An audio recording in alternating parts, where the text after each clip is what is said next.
Oke deh. Nah, sekarang kita udah ada Kotama di sini ya. Kotama udah siap belum nih? Ya, ya, oke, oke. Udah siap ya. Apa kabar kok hari ini? Luar biasa ya, habis Baik, baik, kerja baik, kayaknya. baik. Hmm, Baik ya. Oke baik, deh, baik. Kotama.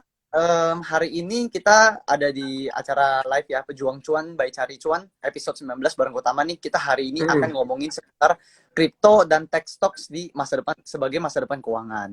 Nah, sebelum kita buka dulu nih aku ya, di live kali ini kita teman-teman aku introduce sedikit ya, ada Kotama. Kotama ini merupakan CEO dari Mauna Group dan kita bakal ngomongin soal beberapa tech stocks yang akan IPO nih di bulan ini dan juga cryptocurrency yang katanya bakal masa depan keuangan.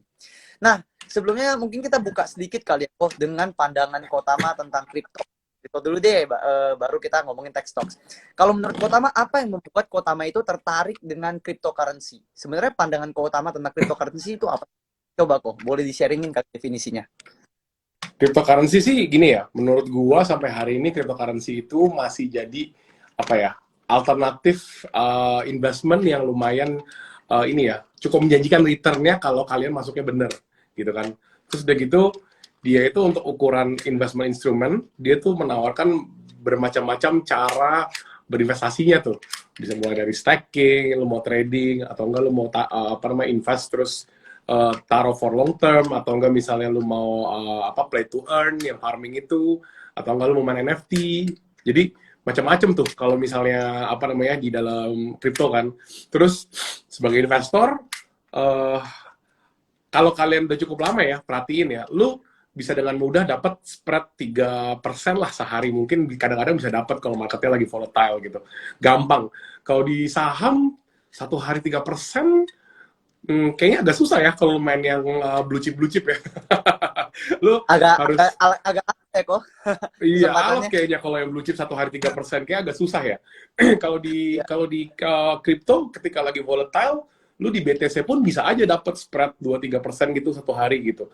Jadi menurut gue itu lumayan oke lah untuk refreshing, nambah-nambah uang jajan juga boleh. Tapi ya ini ya disclaimer ya, lu bisa dapat lumayan, bisa juga loss lumayan, atau enggak lu apa namanya floating juga bisa lumayan juga di situ. Jadi lu harus apa hati-hati juga tuh di situ, jangan sampai salah kaprah kayak oh dia pasti bakal earn terus gitu. Enggak juga, yang loss juga banyak. Yang gue juga pernah Ya. nyangkut sampai potential loss gold itu waktu itu, kalau gue cut loss itu mungkin sekitar satu harga mobil Mustang lah waktu itu.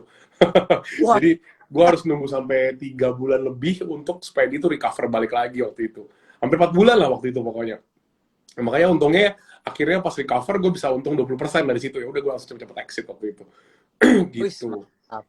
Jadi buat Ya gue sih berarti sebenarnya itu kayak alternatif investment lah. Kalau untuk ngomong cryptocurrency sebagai mata uang, kalau jujur menurut gue belum lah, masih agak jauh di gak semua negara udah mengakui itu sebagai currency soalnya, karena nature-nya crypto itu sangat volatile. Ya kan sekarang si ya. apa negara-negara yang mau pakai aja juga mereka bingung nih volatility-nya kayak begini, gimana mereka mau pakai gitu kan.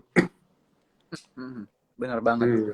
Nah, kalau kata Spider-Man kan, with great power comes great responsibility ya kok ya. Kalau di Ya. crypto, with great comes great loss juga ya kok. Oh iya, Jadi betul, asik. betul, betul. Betul, betul ya, Oke kayak deh. misalnya dalam dunia kripto sekarang juga udah mulai ada namanya futures, crypto futures. Itu kayak semacam kayak betting sebenarnya. Ya kan lu prediksi ini mau naik apa mau turun gitu kan. Nah, itu kalau menang bisa ratusan persen, kalau kalah juga bisa loss habis-habisnya semuanya. Jadi Bener makanya kok. Iya. ya gitulah. Harus pintar-pintar lah milih mau yang mana gitu. Bener. Ada leverage juga ya kok ya. Soalnya gue pernah nyicipin sih Betul. kebetulan. Nah, Ya, iya, gue juga pernah menang satu kali 100% udah happy banget rasanya. bener banget kok. Nah, sekarang kita ngomongin dikit tentang tech stocks nih kok. Kalau di Hmm. saham untuk dunia saham sendiri ya, kan tech stocks ini kan di Indonesia itu porsinya masih sangat sedikit ya kok ya. Berbeda sama kalau kita di Amerika ya. Kalau di Amerika mungkin Hmm. di indeksnya stocks itu porsinya juga udah lumayan sumbang banyak ya porsinya. Tapi di Indonesia itu sangat kecil kok. Menurut Kotama ini, apakah tech stocks ini merupakan sektor yang menjanjikan ke depannya kalau misalkan kita ke depannya Indonesia akan ikut ke Amerika? Jadi menarik gak sih kok menurut kok tech stocks di Indonesia? Gini, ini tergantung lu lihatnya dari sisi mana ya. Kalau lu sebagai investor yang kemarin nyangkut di tech stocks yang kemarin baru IPO itu, ya mungkin lu akan ngelihatnya negatifnya aja gitu, karena uang lu nyangkut di sana kan, atau enggak lu loss banyak di sana. Tapi kalau lu lihat bigger picture-nya sebenarnya ya, tech stocks ini pergerakannya, terus mereka waktu pas mereka go publiknya, kalau menurut gua cukup apa ya, diperlukan adanya mereka untuk go public, walaupun ya go publiknya caranya seperti itu ya. Tapi akhirnya tuh dia tuh apa ya, dia ngebantu mengumumkan kepada dunia bahwa di Indonesia tuh ada perusahaan tech sebesar itu loh gitu. Selama ini mungkin yang orang pikirnya, oh tech tuh paling larinya kemana sih? Ya paling India lah, kalau enggak mungkin kalau di Asia Tenggara mungkin apa Thailand lah gitu yang lebih maju daripada Indonesia gitu kan. Nah tapi kan kenyataannya enggak. Sebenarnya kalau lihat unicorn di Asia aja, kalau nggak salah unicorn tuh di Asia cuma Indonesia tuh paling banyak unicorn per hari ini. Di satu lagi tuh paling di Malaysia ada satu, terus di mana lagi ya? Pokoknya nggak banyak deh di Southeast Asia. Gue lupa data-datanya udah lama banget gue nggak baca soal itu. Cuma intinya nggak banyak. Makanya menurut gue dengan adanya mereka kemarin go public seperti itu ya ada gunanya juga. Jadi kasih tahu kepada khalayak dunia nih di Indonesia ini ada loh perusahaan tech yang dinilai sebesar ini gitu. Dan sahamnya pun bukannya dilirik sama investor-investor lokal aja, investor-investor internasional semua juga ngelihat kok itu apa si Bukalapak itu apa namanya cukup menyajikan di Indonesia seperti itu. Nah dan kan kalau kita lihat waktu itu blueprint mereka kalau nggak salah itu mereka tuh mau pergi menjadi suatu hari tuh pengen jadi semacam digital banking juga kalau nggak salah ya. Nah itu kan sebenarnya kan ya itu apa namanya goal mereka. Kita nggak tahu tercapai apa nggak. Cuma kalau misalnya sampai tercapai ya nggak masalah. Sekarang mereka mungkin lagi persiapan nanti ketika mereka udah apa namanya on course-nya tepat di sana ya nanti sahamnya akan kekoreksi dengan sendirinya, harganya akan naik dengan sendirinya kan gitu. Ya, balik lagi ya kok ya. Kalau investasi kita terkadang butuh kesabaran juga ya kok ya. Kesabaran, berhati-hati, tepat ya kok. Ya betul. Nah, kalau kita ngomongin tech stocks kan tadi kan kok utama bilang ada beberapa memang ya dibilangnya apa ya pengalaman buruk ya. Pengalaman buruk sama tech stocks ini. Ya, contohnya salah satu yang udah kau bilang ya baru IPO kemarin itu sempat hype. Nah, kalau dari Kota Mas sendiri ada tips gak sih untuk memilah-milah mana sih sebenarnya tech stocks yang baik dan yang mungkin belum tepat untuk masuk sekarang sama yang udah tepat gitu untuk masuk sekarang. Kalau dari Kota Mas sendiri tipsnya ada nggak kok yang kok bisa share gitu untuk kita memilah-milah dari segi apa kita lihatnya secara fundamental atau secara teknikal. Kalau dari Kota Mas sendiri gimana?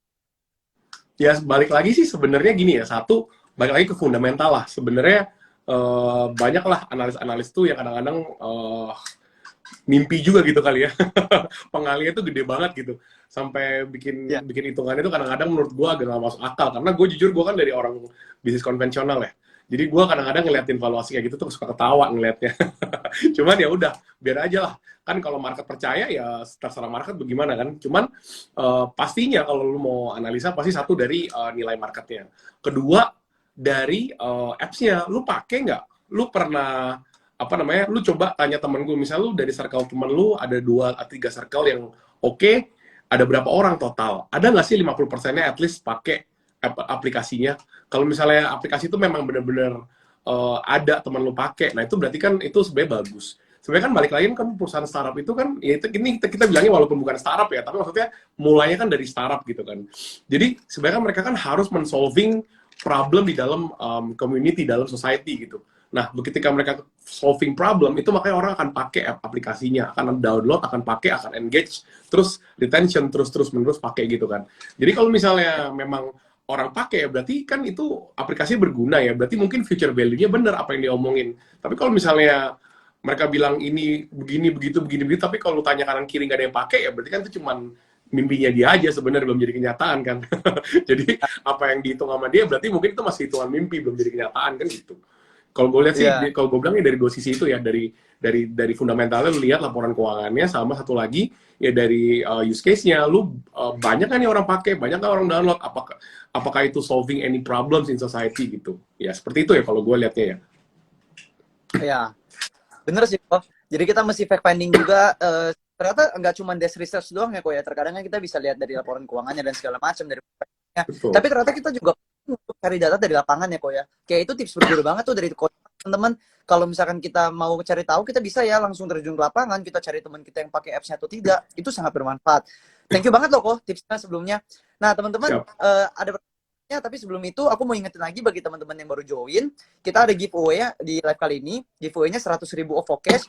Teman-teman caranya gampang banget kalau mau ikut syarat ya dalam ikut berpartisipasi gue ini, screenshot live ini, dan juga share di story teman-teman. Jangan lupa tag Kotama dan juga tag Cari Cuan Official.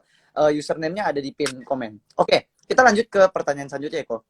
Nah, menyambung masih tech stock nih kok yang tadi. Nah, menurut Kotama ini, kalau si tech stock ini ke depan, maksudnya untuk sekarang ini, kalau tadi kan kita tanya ke depannya kok ya. Kalau untuk sekarang ini menurut Kotama, dari perspektifnya Kotama gimana nih? Soalnya kan sekarang lagi juga dengan isu-isu dan sentimen perang dunia ya kok ya. Jadi IHSG itu kemarin juga koreksi sempat turun, walaupun memang bisa dibilang IHSG itu defensifnya cukup kuat karena dibanding indeks lain dia masih oke. Cuman kalau dari Kotama untuk sektor tech sendiri itu terdampaknya bagaimana kok? Positif kah, negatif kah akibat perang itu dan kenapa kok? Satu yakin nih Indonesia defensifnya kuat.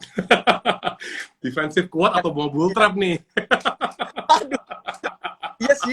Dengar-dengarnya kan. Hati-hati ya nonton ya malam ini ya. Gue jujur ngelihat Indonesia malah bisa apa namanya reach tinggi banget hari ini. Gue kaget banget sih. Ini kayak nggak mungkin deh. Karena jujur di dunia di apa namanya ya, fundamentalnya sekarang semua tuh lagi kacau banget. Tadi sore aja tuh gue jam 3 sampai jam 5 tuh gue hektik banget urusin kerjaan gue karena tiba-tiba semua harga tuh ngelonjak, naiknya tuh kayak orang gila gitu. Besi yang pergerakannya tuh cenderung biasanya stabil ya, nggak terlalu banyak volatile kayak gimana banget. Tadi tuh per hari naiknya tuh sekitar $50, berarti itu sekitar 600-700 perak satu harinya, bayangin tuh. Jadi tuh udah siap-siap, kan karena gue basicnya gue di besi ya, besi baja ya gue. Kita pabrik besi baja, kita juga importer besi baja, jadi kita distribusi juga. Itu jadi kita tuh bener-bener, tadi tuh sore tuh amazed gitu, ngelihat grafik pergerakan besi, iron ore naik terus, minyak buminya naik terus apa namanya, batu baranya naik terus. Tuh naiknya tuh gila gitu, naik terus, berkali-kali lipat gitu. Jadi kita ngeliatnya tuh ini kayak nggak wajar nih, Indonesia nih, kayak sedikit banyak nih udah mulai kena pengaruh dari perang dunia gitu, karena kita bayangin aja Rusia, Ukraina aja kan udah itu ya, mereka tuh salah satu producers gede lah untuk batu bara, untuk minyak bumi, untuk apa namanya, untuk biji besi dan lain-lain gitu. Jadi makanya menurut gue nih kalau sampai apa namanya, ini begini terus ya, pasti semuanya nih terkena dampak. Jadi bukannya tech stocks aja, bukannya perusahaan tech aja yang kena dampak, tapi semuanya pasti kena dampak gitu. Eventually yang berhubungan dengan tech biasanya pasti akan terdampak, karena tech itu kan sampai hari ini di Indonesia itu masih kebanyakan tuh masih B2C base ya semuanya ya. Masih belum, B2B itu masih belum terlalu banyak kalau di Indonesia. Semuanya masih B2C. Otomatis yang paling kena dampak ya nanti pasti retail pertama kali gitu kan. Nanti dia portfolio dia merah di saham, apalagi kena bull trap nih kan. Terus juga apa namanya, kerjaan mereka mungkin tadinya mereka ada side job, terus akhirnya udah nggak ada lagi karena memang nih kondisi lagi nggak bagus. Terus juga mereka mau ngapa-ngapain agak susah gitu. Dan sekarang bisa dibilang kuenya itu nggak bertambah banyak, malah bertambah sedikit gitu. Nah sekarang malah ditambah bahan baku kue makin mahal, orang ini nggak bisa beli, nggak bisa makan sebenarnya gitu. Jadi makanya ini dipaksa banget nih sekarang nih harga naik, tapi orang juga harus telat gitu. Makanya ya semuanya pasti akan terpengaruh lah. Eventually bakal terpengaruh nih sama perang Rusia ini segala macam-macam. Itu udah kelihatan kok, data inflasi bulan Februari itu tinggi sekali. Semua tuh di atas 1% di bulan Februari itu. Mulai dari makanan, mulai dari oil, mulai dari batu bara, mulai dari beras, terus tepung, semuanya gandum, itu semuanya tuh naik di bulan Februari kemarin. Nih akhir bulan Maret ini kayak bakal tambah parah kalau feeling gue ya. Dan begitu juga supply dunia ini nih sekarang nih lagi terganggu sekali. Semuanya dulu yang misalnya let's say Eropa deh, mereka tadinya base yang apa namanya masih bisa dapetin batu bara, masih dapetin minyak bumi dari Rusia, sekarang mereka udah harus stop. Bahkan pangan-pangan tuh si Ukraina itu kalau nggak salah produsen terbesar keempat di dunia deh kalau nggak salah untuk gandum ya. Itu mereka sekarang harus stop. Itu berarti bahan makanan di Europe ya, dan production cost-nya itu naiknya berkali-kali lipat loh. Dan nantinya kalau misalnya mereka nggak bisa pakai minyak bumi nih, mereka pasti cari alternatif itu batu bara. Nah batu bara pasti tambah naik lagi. Nah itu nanti turunan-turunannya semua pasti ikutan naik lagi. Ikutan naik, dan namanya naik terus, kalau orang butuh mereka akan tetap beli. Tapi kalau misalnya mereka udah nggak sanggup lagi, mereka akan stop. At one point itu pasti akan stop gitu. Pasti nanti akan demand-nya turun juga dengan sendirinya. Pasti semua nanti kepengaruh perusahaan. Ini tahun ini jujur mengerikan sih tahun ini. Nggak kebayang nih kalau misalnya perang ini terus berlanjut terus. Ya, jadi ini akan jadi domino efek juga ya, kok ya. Dimana awalnya cuma dari satu titik, satu titik ini jadi chain ke sana juga, chain ke sana, semua jadi berantai kok ya. Ya, betul, Jadi betul. melihat IHSG ini juga sebenarnya sedikit kejanggalan berarti ya kalau menurut Kotama ya. Ini kan ibaratnya Kejanggalan. Nggak masuk akal. kejanggalan ya. Bener, kayak ibaratnya calm before the storm ya, tenang sebelum badai gitu ya. Tapi Betul, ya betul. thank you banget Kotama untuk sharingin tips. Berarti dari sini kita juga bisa belajar teman-teman bahwa kita nggak boleh senang dulu, kita nggak boleh terlalu tenang, kita juga tetap harus berhati, nggak perlu panik sih ya kok ya. Tapi kita harus berhati-hati dan juga memikirkan langkah yang tepat melewati tahun 2022 ini ya kok ya. Segala perang yang terjadi dan semua krisis yang ada kok. Nah ini Ya. teman-teman, ini ada tips yang berguna dari Kotama teman-teman. Nah teman-teman juga kalau misalkan mau dapat giveaway 100.000, aku ingetin lagi ya sebelum kita ke next question. 100.000 OVO cash untuk teman-teman yang screenshot live ini dan share di teman, dan juga jangan lupa tag Cari Cuan Official dan juga Kotama. Username-nya ada di pin comments. Oke kok. Nah kita balik sedikit ke kripto ya kok ya. Kan kalau IHSG sudah terpengaruh, kripto juga ikut terpengaruh ya kok ya. Basically semua ekonomi di dunia ini terpengaruh. Nah ini sedikit sedikit apa ya? Nyeleweng lah ya kok ya, sedikit nyimpang dari perang dunia dulu. Coba aku penasaran kok, soalnya belakangan ini kan juga banyak koin-koin yang di rilis ya sama beberapa selebriti dunia gitu. Menurut Kotama tentang koin-koin ini dan juga beberapa NFT lain juga ya, ada juga yang rilis juga sama selebriti itu, outlooknya gimana kok? Apakah mereka itu cuman koin hype atau ada beberapa yang sebenarnya bisa menjadi long term investment gitu, atau long term mereka bisa survive long term kalau menurut Kotama? Jujur ya, gue nggak ngikutin koin-koin yang udah launching yang isinya dari selebriti kemarin itu semua. Tapi basicnya gini, gue ketika gue mau lihat koin ya, yang gue lihat itu adalah satu, itu tuh background developernya siapa yang ngedevelop. Kalau dia tadinya tuh bukan siapa-siapa, bukan seorang yang aktif dalam dunia kripto, at least kayak 5 tahun gitu ya, terus tiba-tiba dia sadar kripto bikin koin, itu biasanya gue udah nggak beli pasti, fix. 100% gue nggak akan beli. Kedua, kalau misalnya gue lihat dia kayaknya udah ada background kripto lumayan oke. Kalau dia udah background kripto oke, gue coba lihat white papernya dia, use case-nya mau kemana, pengembangannya dia tuh ke arah mana. Kalau misalnya masuk akal dan kelihatan dia beneran mencoba, oke, gue masih bisa mau masuk sedikit juga gitu. Gue pengen cobain liatin aja gitu. Tapi memang kalau apa ya, kita begini kalau misalnya lihat, kita mau lihat jangka panjang gitu ya koinnya gitu ya. Tapi kalau misalnya kita mau lihat cuman short term bisa dapat profit, ya tergantung lu masuknya di mana. Lu masuk di mana, lu bisa keluar di mana, dah gitu aja. Simply as lu beli, terus habis itu lu jual kapan gitu. Ketika udah kali berapa. Ya make sure lu jangan jual pas lagi di atas atasnya. Itu jangan beli pas lagi di atas atasnya gitu kan. Lu beli pas dia lagi bear, terus begitu dia udah nyampe titik yang menurut lu udah satisfy nih, ya udahlah. Kalau udah segini, gue udah untung segini, gue udah oke. Kalau misalnya memang lebih lagi, ya udah gue nggak usah enjoy. Tapi at least gue udah dapat segini, gue udah bisa save porsi gue, udah gue mainin segini aja. Itu menurut gue oke kalau lu sebagai opportunity seperti itu. Tapi kalau misalnya lu untuk menjadi long term investor gitu-gitu, lu lihatlah background-nya, lu lihatlah use case-nya. Karena jujur, kalau misalnya background-nya aja udah nggak bener, biasanya gue udah nggak mau lihat lagi tuh white paper-nya dia. Use case-nya biasanya bullshit semua. Karena lu kalau lihat white paper tuh, mungkin kadang-kadang 20 halaman gitu ya. Use case-nya. Tapi tuh mungkin 8-10 halaman tuh disclaimer semua. Jadi itu udahlah. Malas kadang-kadang udah buang-buang waktu terus tuh baca-baca sesuatu yang nggak penting gitu kan. di setiap halaman aja ada disclaimer-nya. Lu bisa lihat kadang-kadang. Jadi ya sudah ya begitulah. Jadi kasih outlook-nya tapi lepas tangan gitu. Iya betul. Jadi makanya gue jujur nggak terlalu itu. Jadi gue mendingan investing on something. Kalau di crypto gue yang lebih aman lah ya sekarang for now, karena gue memang crypto miner, gue nambang ETH, jadi gue suka banget naruh posisi di ETH. Terus karena kan gue juga memang gue produce koin ETH juga kan, karena gue crypto miner. Nah kalau misalnya di Bitcoin ya gue adalah nabung sedikit gitu Bitcoin kalau lagi ada harga murah gitu ya. Tapi kalau untuk sekarang nih lagi 600-an segini, mungkin belum dulu nanti. Mungkin kalau udah 500 atau di bawah 500, mungkin gue akan nabung lagi gitu.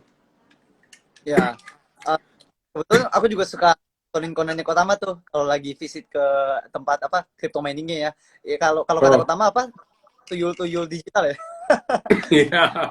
Ya betul. Ya, tapi memang kalau misalkan ETH ini katanya memang quite stable ya kok ya, dibandingin sama altcoin yang lain ya. Jadi Kotama juga lebih prefer ke ETH ya. Ya sebenarnya bener juga sih apa Kotama bilang ya, kalau misalkan memang ternyata koin-koin yang di-launchingin oleh seleb-seleb ya, kalau misalkan ternyata nggak menjanjikan di belakangnya, tapi kita FOMO ya masuk aja kecil-kecil. Yang penting kita tetap bisa tahu kapan entry, tahu kapan exit ya. Kita tahu tujuan financial kita yang jelas ya, financial goals-nya jelas, mau goals-nya berapa, trading plan-nya harus disiplin. Sebenarnya aman-aman aja kok ya, tapi untuk investing kita prefer lebih kepada koin-koin yang lebih stable, dan yang di belakangnya itu adalah developer yang memang itu fundamentalnya kok ya. Betul. Oke. Wah, luar biasa kok. Ini nggak kerasa nih udah mau setengah jam ya kok ya. Nah, teman-teman, ini ada yang bertanya beberapa. Aku bacain pertanyaannya kok ya dari teman-teman, Ya. mungkin biar Kotama bisa jawabin juga ya. Nah, ini ada pertanyaan dari Rizka ya. Kak, Rizka ini nanyain 2 pertanyaan, aku langsung bacain 2 ya. Yang pertama, Kak, keunggulan investasi kripto dibanding investasi yang lain itu apa? Kedua, pertanyaannya adalah di tahun 2022 investasi yang paling baik apa aja, Kak? Nah, ini pertanyaan dari Rizka Martavia. Mungkin Kotama mau jawab? Kripto itu ya keunggulannya menurut gue ya, salah satu keunggulan yang juga menjadi kelemahan juga menurut gue ya tadi, volatility-nya tuh besar gitu. Lu bisa untung banyak, bisa juga loss banyak di situ. Nah, tapi ketika lu udah lama di marketnya nih ya, kayak gue gitu ya, lu bisa lihat nih, oh ini dia lagi apa sideway terus. Nah, sideway itu tuh biasanya tuh 1-3% spreadnya.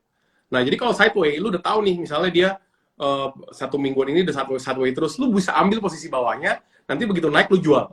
Ya kalau misalnya nanti dia tembus ke resistance atasnya, ya udah nggak apa-apa, itu berarti memang bukan hokinya lu. Tapi kalau pas dia tembus resistance atas lu masih pegang, berarti kan lu dapat hoki tambahan kan gitu.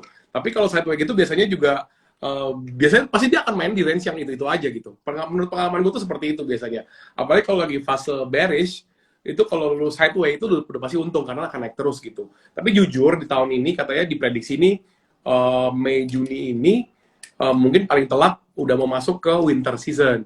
Jadi intinya kalau winter itu transaksi kripto udah nggak banyak, terus juga jadinya orang tuh udah nggak terlalu volatility lagi di market kripto. Jadi mungkin nanti nggak akan seindah sekarang, dan bahkan nanti kalau menurut kata-kata senior gue di kripto ya, orang-orang zaman dulu yang udah main kripto udah lebih dari 5 tahun lah, mereka tuh udah ngalamin namanya BTC apa? Mereka bilangnya apa ya? BTC cycle gitu. Mereka tuh BTC cycle tuh terdiri dari 210.000 blocks. Nah, 70.000 pertama itu apa namanya sideway, 70.000 kedua itu adalah ini apa namanya bear. Nanti begitu 70.000 terakhir nanti bull naik lagi gitu.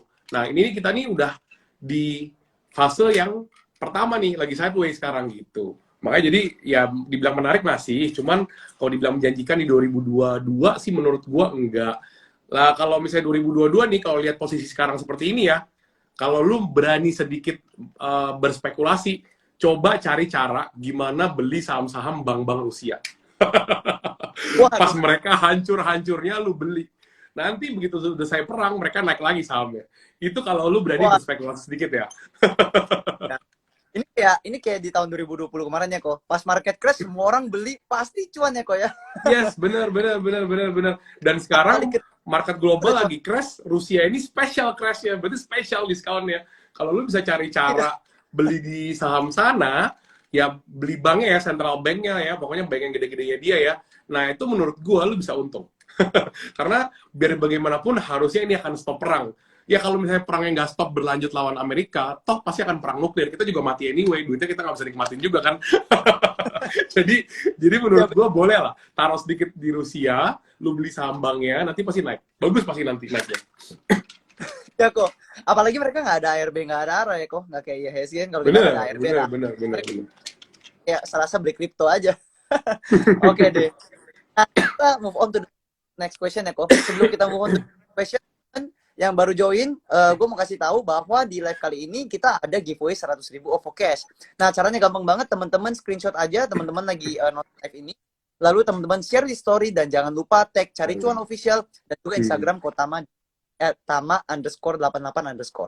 Oke, kita lanjut to the next question. Ada di sebentar, ini udah terjawab. Ada gak sih kira-kira yang hasilnya bisa dihitung dalam hitungan waktu hari ini? Oke, ini aja nih Kak. Ini pertanyaan lumayan bagus nih.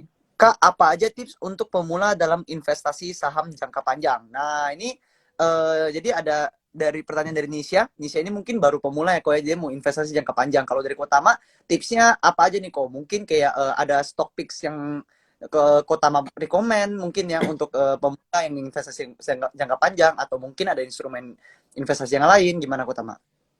Biar gimana pun ya, kalau untuk 2022 ini ya, yang menarik menurut gue ya, lu kalau untuk pemula sih pokoknya intinya lu mainnya di blue chip aja, investasinya di blue chip aja, karena kan lu mau investasi ini untuk jangka panjang, berarti kan gue asumsi kalau jangka panjang lu tidak jual beli kan, berarti kan lu simpan aja, berarti tuh lu harus beli blue chip, any kind of blue chip sih harusnya oke.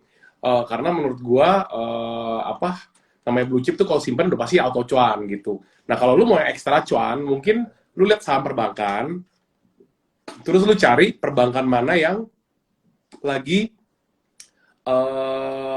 bikin digital banking. Itu adalah masa depannya bank di Indonesia nanti. Nah, itu lo boleh cari info-infonya. Gue nggak bisa kasih tahu juga di sini, nggak enak. Itu gue dimarahin orang. Cuman yang pasti, lo coba cari perusahaan mana sekarang lagi ngurus perizinan digital banking. Lo simpen 2 tahun, 3 tahun lagi, lo pasti bakal cuan banyak banget. Gue yakin. Karena baru awal-awal gini aja perusahaan yang lagi visibility study digital banking, itu sahamnya tuh udah bagus lah arahnya pokoknya.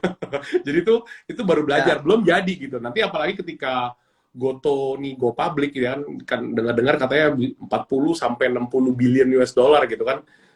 Itu beratusan triliun kan. Berarti kan itu saatnya itu terjadi, itu pasti nanti apa namanya? Perusahaan-perusahaan startup itu bakal banyak banget di Indonesia. Nanti engagement manusia-manusia, maksudnya orang-orang kita ini untuk pindah ke dunia digital, untuk migrasi itu pasti sangat tinggi. Nah, nanti ketika itu terjadi, akan dibutuhkanlah apa yang namanya ekosistem digital banking. Nanti ntar lu bikin transaksi di sana, kalau nggak misalnya lu pinjaman online juga di sana, KYC semua juga akan di sana. Itu perbankan-perbankan yang tradisional yang lu kalau mau buka rekening tuh mesti paraf beratus-ratus kali, tanda tangan beribu-ribu kali gitu, mungkin udah nggak ada lagi, semua KYC semua gitu kan. Nanti di situ lu kalau misalnya udah tahu nih udah digital banking, itu semua pasti akan mengarahnya tuh ke digital banking gitu. Benar. Terus kalau untuk tahun Apalagi, ini mungkin saham batubara masih bagus kali ya. Gak tahu ya, karena entry-nya telat apa enggak, cuman saham batubara sih bagus sih tahun ini. Bagus banget pasti. hari ini pada naik semua ya kok ya, dari kemarin ya. Oh, Udah pasti. naik. Iya, pasti. Adanya sentimen, bener banget tuh ya kok, digital banking, apalagi dengan adanya perkembangan teknologi yang begitu pesat, sebentar lagi akan metaverse jadi normal thing ya, metaverse akan is gonna be a new thing ya kan, jadi itu semua akan related dan semua akan jadi butterfly effect, domino effect kok ya, jadi bagus banget betul. sekarang untuk dengan bank digital. Nah teman-teman, wah udah nggak kerasa nih, mungkin satu pertanyaan lagi kali ya kok. Ya. Oke. Nah, ini kok pertanyaan yang kayaknya simple sih jawabannya, tapi ini semua orang pasti alamin. Nah, ini pertanyaan terakhir dari audiens ya. Kok respons couldn't be share? Sebentar kok. Aku bacain aja deh dari Rifki. Kok gimana ngatasin trauma di dunia uang digital? Saya soalnya masih trauma nih, takutnya salah lagi. Nah, ini pertanyaan yang simple, tapi dampaknya lumayan besar kok. Karena kan selain kita ngomongin tentang knowledge dan analisa dan segala macam, itu penting banget buat kita manage psikologi kita sendiri ya kok ya. Nah, untuk teman-teman yang sempat kecemplung, salah langkah dan trauma, menurut Kotama, apa yang seharusnya dilakukan oleh mereka? Langkah apa yang harus diambil supaya cover? Iya. Gini, pertama ya kalau lu mau trading ya, lu gimana ya? Lu harus ngerti tujuan trading lu apa, financial goal lu tuh apa gitu. Lu mau kaya, atau lu mau mengamankan aset masa depan, atau lu mau dapat pemasukan sampingan gitu. Kalau mau kaya, cari kerja, bikin bisnis tuh biar jadi kaya. Itu cara paling aman, paling gampang. Kalau lu coba trading untuk jadi kaya, apalagi lu trader pemula, itu chances untuk bisa jadinya sih sangat kecil ya, kalau menurut gue ya. Makanya kalau ada orang yang berhasil, biasanya viral, karena nggak banyak yang berhasil, gitu kan. Nah, jadi kalau menurut gue sih itu agak betting, nggak bagus. Yang paling ideal adalah lu bisa, ketika lu mulai trading itu ya, di saham ya, lu untuk mengamankan aset masa depan, atau mendapat pemasukan tambahan. Jadi, lu untuk melakukan itu, lu bisa money management. Jadi lu udah tahu nih porsinya, portfolio ini perlu berapa gitu. Di semua yang lu masukin, di semua yang lu investasi itu nggak mungkin semuanya untung. Dari 10, kalau misalnya ada 7 yang bagus, itu udah bagus. Jadi lu nggak perlu pusing mau 10 ya bagus gitu kok. Jadi menurut gue sih kan karena gue punya investasi di Coffee Mate Stocks ya. Mereka tuh punya stock pick. Jadi mereka tuh punya apa rekomendasi saham apa yang menurut mereka fundamental lagi bagus dan nilainya juga lagi murah gitu. Itu aja kalau gue liatin dari mereka ya. Biasa tuh mereka tuh benernya tuh 70 sampai 80% doang gitu loh. Nggak 100% juga mereka bener semua yang mereka masukin. Jadi menurut gua ya selama lu ada manajemen portfolio lu semua nilainya lu stabil lah gitu. Di sini masuk segini, di sini masuk segini. Menurut gua lu nggak perlu takut kalau by the time lu hilang uang di sini, tapi lu masih akan dapat uang lebih banyak lagi di portfolio lu yang berikutnya gitu. Jadi lu nggak perlu pusing-pusing ketakutan ntar takut hilang uang lagi. Mungkin kemarin lu hilang uang, lu all in di satu emiten atau enggak mungkin lu all in di satu instrumen gitu, misalnya di kripto atau di forex atau apa, terus akhirnya lu hilang semua, loss semua ya sorry to say itu memang itu bukan investasi, itu namanya judi. Kenapa? Kalau daripada begitu mendingan lu ke judi terus lu main itu tuh yang big atau small tuh yang gede-gede kecil tuh. Nah, lu main gitu aja itu 50-50. Chances lu menang dan kalahnya lebih gede di situ daripada di kripto, daripada di saham, daripada di forex, ya kan? Kalau lu mau taruh sekali gede di situ aja mending judinya sekalian gitu, nggak usah investasi. Tapi kalau investasi itu memang lu nama investasi lu pasti punya portfolio. Nah, portfolio itu kan gunakan lu untuk money management. Jadi lu tahu nih, lu membajeti diri lu sendiri, lu di sini tuh kalau bisa untung ya udah maksimal berapa, kalau di sini lu loss maksimal berapa gitu. Jadi overall average-nya lu masih untung gitu. Di mana-mana orang investasi pasti seperti itu. Portfolio tuh nggak mungkin satu portfolio gendut semua di sini gitu. Ya kecuali lu udah ahli sekali atau enggak misalnya lu bandar gitu ya dalam tanda kutip, ya itu silakan kalau itu. Tapi itu kan duitnya udah harus triliunan kalau kayak gitu. Tapi kalau lu investor retail gitu ya yang ratusan juta, puluhan juta atau miliaran, kayak lebih baik punya punya portfolio lah, punya money management. Itu menurut gue cara paling bener buat masuk dan supaya lu nggak trauma lagi gitu. Benar. Berarti balik investasi leher ke atas, pelajari tentang risk reward ratio, belajarin juga tentang money management, dan juga ada terapin hukum Pareto ya kok ya. Ada 20-80 ya. Ya, benar. Gila, ini Kotama hari ini daging banget loh. Thank you banget kok untuk sharing hari ini. Nah, nggak kerasa ya kok ya udah mau 40 menit kita live nih. Sebelum kita tutup live-nya, mungkin aku mau ingetin dulu untuk para audiens yang sebelum kita tutup live-nya, jangan lupa teman-teman, kita lagi ada giveaway 100.000 OVOCAS. Kalau teman-teman mau mendapatkan 100.000 OVOCAS, bisa dapat kesempatannya. Teman-teman screenshot live ini dan juga share di story teman-teman. Jangan lupa tag Cari Cuan Official dan juga tag Instagram Kotama di @tama _88__. Oke, pertanyaan terakhir nih. Sekaligus kalimat penutup mungkin dari Kotama ya. Kasih kesan pesan untuk para audiens kok untuk berinvestasi, tips, mungkin boleh kasih tips and tricks, mungkin bisa kasih kesan pesan atau kata-kata motivasi dari Kotama. Dan sebelum itu coba ini ada fun fact, ada fun question. Pertanyaan terakhir. Apa pendapat Kotama tentang sebuah saham yang sebentar lagi dengar-dengar akan IPO, yaitu Goto. Nah, abis itu tutup dengan kesan dan pesan dan juga mungkin tipsnya kata dari Kotama untuk kita. Silakan Kotama. Jujur gue akan beli sih. Mau nilainya berapapun atau gue rugi nggak apa-apa. Tapi gue mau mensupport karya anak bangsa soalnya. Wih, karena aplikasinya kita pakai dan itu memang maksudnya ya walaupun sekarang ownership-nya, shareholder-nya tuh udah bukan orang Indonesia semua ya, entity luar negeri, tapi di balik entity luar negeri itu isinya orang Indonesia semua kok masih, dan manajemennya pun kan orang Indonesia. Jadi karena gue cinta Indonesia, jadi gue pasti akan beli untuk Goto nanti berapapun harganya itu, karena gue percaya dan gue juga pakai aplikasinya gitu. Jadi gue beli aja sekarang, nanti berharap suatu hari nilai akan tambah deh, nggak tahu kapan nanti gitu. Itu kalau itu untuk Goto ya, gue akan support Gotonya karena teman-teman gue pun banyak yang di Goto gitu. Saya juga kok mau support Indonesia kok. Yoi. Harus tuh minimal dikit-dikit aja belilah, nggak apa-apa kalau Goto tuh. Iya. Enggak dong, itu kan produk Indonesia. Iya, bener. Okay. Harus. Karena Goto juga ya, setelah Goto go public ya, itu mata investor luar negeri semua, mau dari Timur Tengah, dari US, dari Asia Timur, itu semua pasti akan mengarah ke Indonesia. Kayak, siapa nih Goto, ada apa nih di Indonesia, kenapa kok bisa sampai seperti ini, perusahaannya, valuasinya besar sekali gitu. Pasti semua akan sini. Ketika mereka kesini, mereka tuh bakal bawa tuh bisnis mereka, terus uang mereka juga mereka bakal bawa, manusia-manusia juga mereka bawa.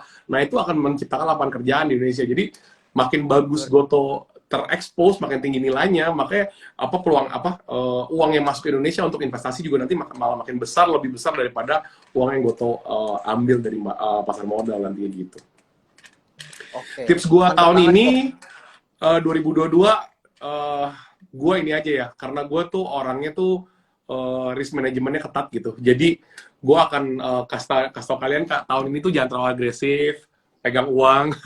Apalagi nih Rusia masih belum beres gitu ya. Ekonomi Indonesia pun sekarang awal semester 1 ini kayaknya bakal sangat slow karena ya tahu sendiri ya, government project bulan 3 baru approve budget semua selesai. Mungkin uangnya baru ngalir bulan 6, jadi project-project infrastruktur juga baru jalan di bulan 6. Jadi mungkin tahun ini bisnis aktifnya itu di bulan 6 sampai bulan 12 gitu. Setelah lebaran lah. Karena kan tahun ini kan kita juga lebaran di bulan Mei tanggal 1. Kita udah lebaran lebih cepat. Benar. Nah, tapi bagusnya ya mungkin bagusnya nanti ya berarti waktu kerja kita lebih panjang dari Juni sampai Desember. Kita ada 7 bulan waktu aktif, bisnisnya aktif di situ nanti. Jadi di awal tahun ini hati-hati aja semuanya, jangan terlalu spekulatif karena bisa dilihat sekarang lagi perang dunia, pasar saham Indonesia malah bagus. Itu gue malah curiga jujur karena gue orangnya orang fundamentalis, itu bullshit kalau kalau misalnya bisa begitu. Jadi kalian harus hati-hati. Nah, terus ya pokoknya semua pelajari dulu lah semua. Lu ketika mulai bisnis, ketika mulai berinvestasi, pelajari dulu platformnya, lu pelajari dulu. Terus nanti begitu udah mau masuk emitennya apa, lu pelajari dulu, jangan sembarangan masuk.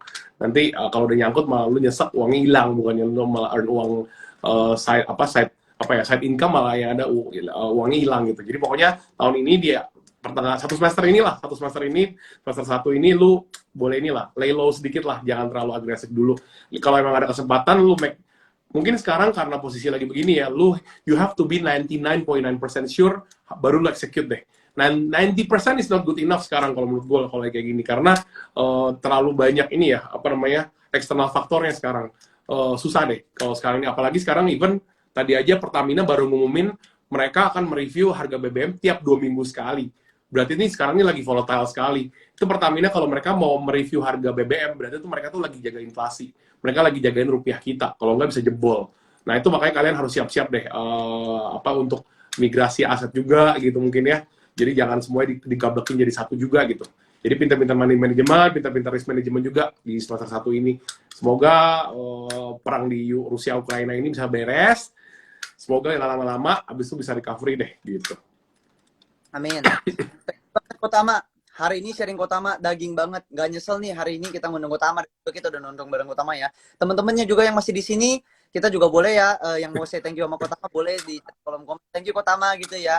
Dan hari ini gue juga banyak banget belajar dari Kotama. Tipsnya berguna banget, dan juga teman-teman kita terus diingatkan untuk stay safe juga dan tetap berhati-hati di tahun 2022. Kita terus diingatkan loh sama Kotama loh teman-teman, dibagi tips and tricks juga. Nah, thank you banget Kotama udah datang hari ini. Tipsnya berguna banget. Apapun yang Kotama hari ini sharingkan juga sangat berguna. Sukses terus untuk Kotama, dan juga biar Tuhan yang terus membalas kebaikan Kotama ya. Jadi sukses terus di bisnisnya.